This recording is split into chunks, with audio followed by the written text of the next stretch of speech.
Konsep fluida sudah lama dikenal manusia, meskipun istilah ilmiahnya baru dikembangkan seiring kemajuan ilmu pengetahuan. Berikut adalah asal-usul dan perkembangan konsep fluida. Yang pertama, pemahaman awal tentang fluida. Peradaban kuno, manusia purba sudah mengenal air atau fluida cair dan udara fluida gas sebagai elemen penting untuk kehidupan. Air digunakan untuk irigasi, minum, dan transportasi, sementara udara dianggap sebagai nafas kehidupan.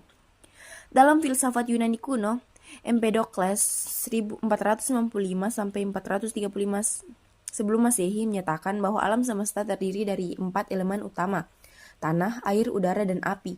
2 dari elemen ini, air dan udara, adalah fluida. 2. Munculnya ilmu mekanika fluida, Archimedes 287-212 sebelum Masehi.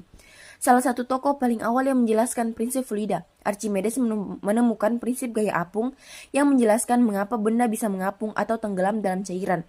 Penemuan ini lahir dari cerita terkenal tentang Eureka ketika ia menyadari prinsip tersebut di dalam bak mandi. Heron dari Alexandria, 10-70 Masehi.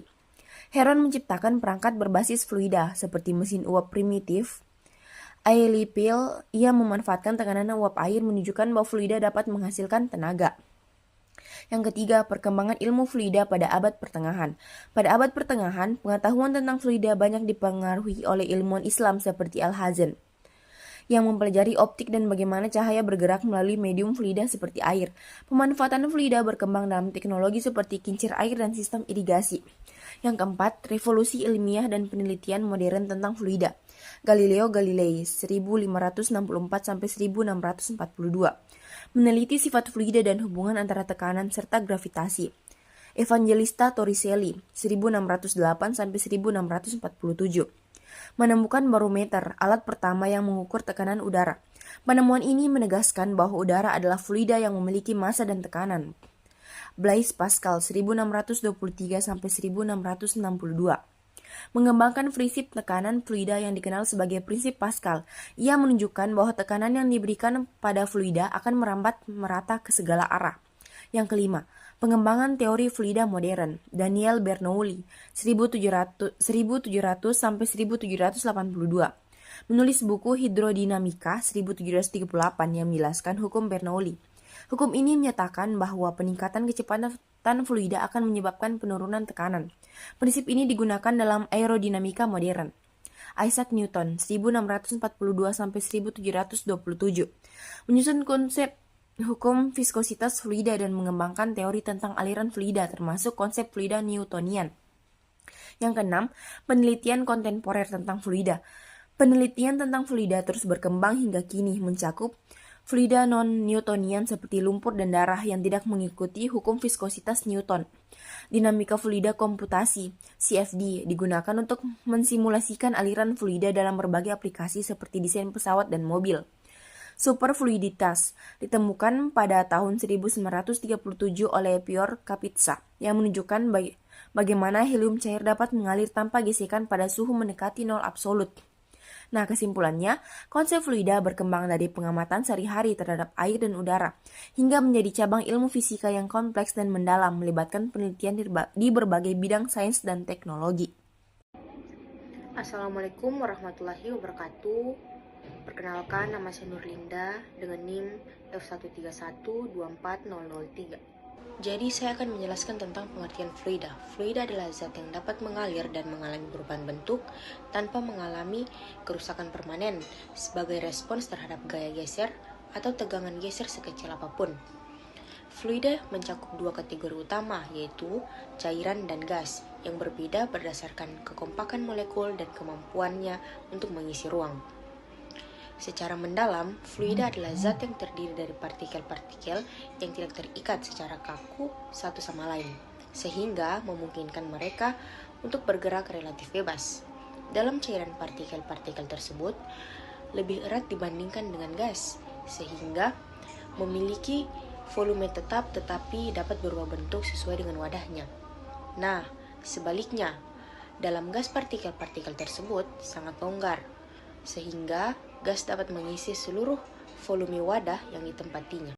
Perkenalkan, nama saya Sini Claudia Sinsu dengan NIM F131240027. Baik, saya akan melanjutkan pengertian yang sudah dibacakan oleh Linda. Dalam konteks mekanika fluida, fluida dianalisis berdasarkan sifat-sifat seperti viskositas, densitas, tekanan, dan aliran. Fluida juga memiliki kemampuan untuk mentransfer tekanan secara merata ke segala arah, seperti yang dijelaskan oleh prinsip Pascal, dan menunjukkan sifat alirannya yang dipengaruhi oleh hukum Bernoulli, hukum kontinuitas, serta hukum-hukum termodinamika lainnya. Karena sifatnya yang mudah beradaptasi dengan bentuk dan tekanan, fluida memainkan peran penting dalam berbagai aspek kehidupan, baik di alam maupun teknologi, seperti aliran di sungai, gerakan udara di atmosfer, hingga aplikasi pada hidrolika dan pneumatik dalam industri. Karena dengan NIM F131240009. Baiklah, saya di sini akan menjelaskan sifat-sifat fluida. Yang pertama, densitas dengan lambang Rho, dengan rumus Rho sama dengan massa dibahagi dengan volume, di mana Rho adalah densitas dengan satuan kilogram per meter kubik, M adalah massa dengan satuan kilogram, dan F adalah volume dengan satuan meter kubik.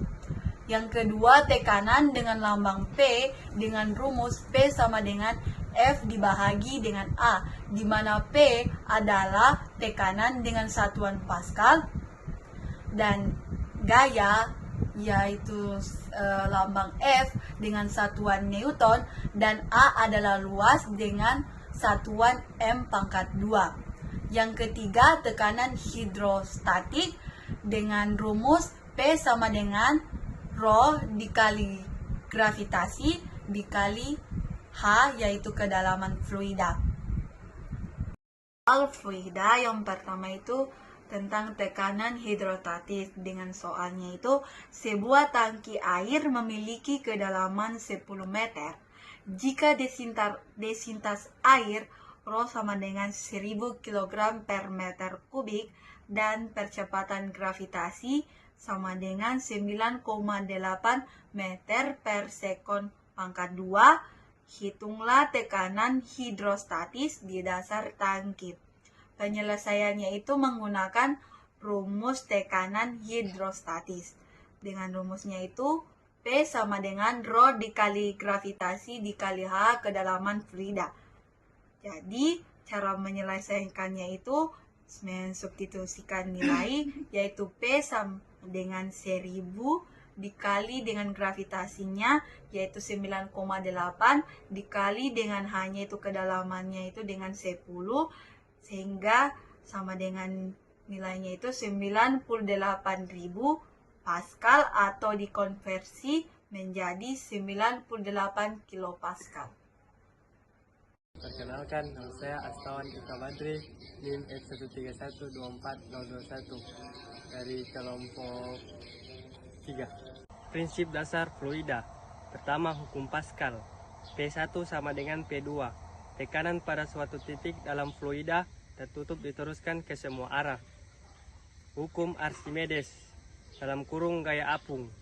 Fa sama dengan P fluida, G P terendam, di mana Fa adalah gaya apung dalam kurung N, P fluida adalah densitas fluida dalam kurung kilogram M pangkat 3, G adalah gravitasi dalam kurung M per S pangkat 2, dan P terendam adalah volume benda yang terendam dalam kurung M3. Assalamualaikum warahmatullahi wabarakatuh. Perkenalkan, saya Dede Putri dengan NIM F131240022. Nah, di sini saya akan menjelaskan beberapa penerapan fluida dalam kehidupan sehari-hari. Fluida memiliki banyak penerapan penting dalam kehidupan sehari-hari, baik dalam bentuk cairan maupun gas. Nah, berikut adalah beberapa contohnya. Yang pertama, tekanan hidrostatis, sumur dan penampungan air. Tekanan air dalam tangki bergantung pada ketinggiannya yang dimanfaatkan dalam suplai air ke rumah tangga. Menyelam di laut, tekanan meningkat seiring bertambahnya kedalaman, sehingga penyelam membutuhkan alat khusus seperti tambahan oksigen dan pengatur tekanan. Yang kedua, prinsip Archimedes atau gaya apung, kapal laut. Kapal yang sangat berat dapat mengapung di air karena gaya apung yang bekerja pada volume air yang dipindahkan. Balon udara panas, gaya apung akibat udara panas yang lebih ringan dibanding udara sekitar membuat balon udara terangkat. Nah, yang ketiga, hukum Pascal. Rem hidrolik pada kendaraan memanfaatkan tekanan yang diteruskan dalam fluida untuk memperbesar gaya pengereman. Dongkrak hidrolik. Digunakan untuk mengangkat beban berat seperti mobil dengan gaya kecil melalui penerapan tekanan pada fluida. Nah, yang keempat ada hukum Bernoulli, pesawat terbang. Perbedaan kecepatan aliran udara di atas dan bawah sayap menghasilkan tekanan yang berbeda, menciptakan gaya angkat. Nah, yang berikutnya adalah penyemprot parfum dan semprotan. Aliran cepat udara menciptakan tekanan udara sehingga cairan terhisap keluar. Nah, yang kelima, aliran fluida atau debit dan kecepatan. Irigasi dan saluran air. Prinsip aliran fluida digunakan untuk mengalirkan air dari sumber ke ladang melalui pipa atau saluran. Pompa air memanfaatkan tekanan fluida untuk mengalirkan air dari sumur atau penampungan. 6. Fluida dalam tubuh manusia, peredaran darah. Jantung memompa darah sebagai fluida ke seluruh tubuh melalui pembuluh darah. Sistem pernapasan, udara, atau fluida gas masuk ke paru-paru berdasarkan perbedaan tekanan dalam rongga dada. Nah, yang ketujuh ada alat transportasi, ban pneumatik. Udara di dalam ban kendaraan menjaga tekanan dan memberi kenyamanan saat berkendara. Kapal selam mengatur volume air yang masuk dan keluar tangki balas untuk mengapung dan menyelam. Kedelapan adalah teknologi dan industri, turbin dan generator. Fluida seperti uap air atau gas digunakan untuk memutar turbin yang menghasilkan energi listrik. Pengolahan minyak. Fluida digunakan dalam proses ekstraksi dan pengangkutan minyak bumi melalui pipa. Yang kesembilan adalah sistem pendingin dan pemanas, AC dan kulkas. Prinsip fluida refrigeran digunakan untuk menyerap dan membuang panas. Sistem pemanas air menggunakan fluida untuk memindahkan panas ke air yang digunakan di rumah. Yang terakhir ada alat medis, infus. Fluida disalurkan ke tubuh pasien berdasarkan perbedaan tekanan gravitasi. Manometer digunakan untuk mengukur tekanan darah atau tekanan gas. Penerapan fluida sangat luas dan mencakup hampir semua aspek kehidupan manusia. Nah, saya akan menjelaskan beberapa fun fact mengenai fluida. Sifat dan fenomena fluida. Yang pertama, fluida adalah zat yang bisa mengalir. Fluida mencakup cairan, gas, dan plasma. Fluida tidak memiliki bentuk tetap dan dapat menyesuaikan diri dengan wadahnya. Yang kedua, air adalah fluida yang paling umum di bumi. Sekitar 71% permukaan bumi ditutupi oleh air, salah satu fluida terpenting bagi kehidupan. Yang ketiga, fluida memiliki tekanan ke segala arah. Hal ini dikenal sebagai prinsip Pascal yang menjadi dasar kerja alat seperti dongkrak hidrolik. Yang keempat, minyak lebih ringan daripada air. Inilah alasan mengapa minyak mengapung di atas air. Ini disebabkan oleh perbedaan densitas kedua fluida. Yang kelima, gaya apung ditemukan oleh Archimedes. Prinsip Archimedes menyatakan bahwa fluida memberikan gaya ke atas pada benda yang tercelup, sama dengan berat fluida yang dipindahkan. Keenam, fluida bisa menjadi superfluid. Pada suhu mendekati 0 absolut, beberapa fluida seperti helium-4 menjadi superfluid yang dapat mengalir tanpa gesekan. Yang terakhir, gas bisa dianggap fluida. Meskipun gas berbeda dari cairan, keduanya termasuk fluida karena mampu mengalir. Berikutnya, fenomena alam yang melibatkan fluida. Pertama, angin adalah fluida yang bergerak. Angin terbentuk karena perbedaan tekanan dan suhu udara. Yang kedua, gelombang laut adalah hasil interaksi fluida. Angin yang bertiup di atas permukaan laut menciptakan gelombang. Yang ketiga, badai adalah sistem fluida besar. Badai seperti siklon dan tornado adalah pergerakan fluida besar-besaran di atmosfer. Yang keempat, efek Coriolis memengaruhi fluida. Karena rotasi bumi, aliran fluida seperti angin dan arus laut melengkung. Teknologi yang memanfaatkan fluida. Yang pertama, pesawat terbang bergantung pada fluida. Prinsip Bernoulli yang menghubungkan tekanan dan kecepatan fluida digunakan untuk menjelaskan bagaimana sayap pesawat menghasilkan daya angkat. Yang kedua, kapal selam memanfaatkan prinsip buoyancy. Kapal selam mengatur beratnya dengan tangki balas untuk menyelam atau mengapung di air. Yang terakhir, hidrolik adalah teknologi berbasis fluida. Sistem hidrolik memanfaatkan tekanan fluida untuk menggerakkan mesin berat seperti eskavator. Fakta unik fluida. Yang pertama, Anda adalah fluida juga. Tubuh manusia terdiri dari sekitar 60% air, menjadikannya fluida hidup. Yang kedua, hewan memanfaatkan fluida. Paus menggunakan semburan air untuk berkomunikasi dan ikan berenang dengan mengandalkan dinamika fluida.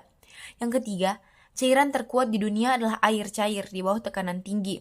Misalnya, air di dasar palung laut dapat menghancurkan logam karena tekanannya. Yang keempat, fluida dapat mendemonstrasikan kelakuan aneh. Fluida non-Newtonian seperti oblek, campuran air dan tepung maizena mengeras saat ditekan tetapi mengalir saat disentuh perlahan. Yang kelima, roket menggunakan fluida untuk meluncur. Roket memanfaatkan gas yang didorong keluar fluida untuk menghasilkan daya terbang. Yang keenam, fluida di luar angkasa berbeda. Tanpa gravitasi, air dan fluida lainnya membentuk bola-bola kecil karena tegangan permukaan. Thank you everyone!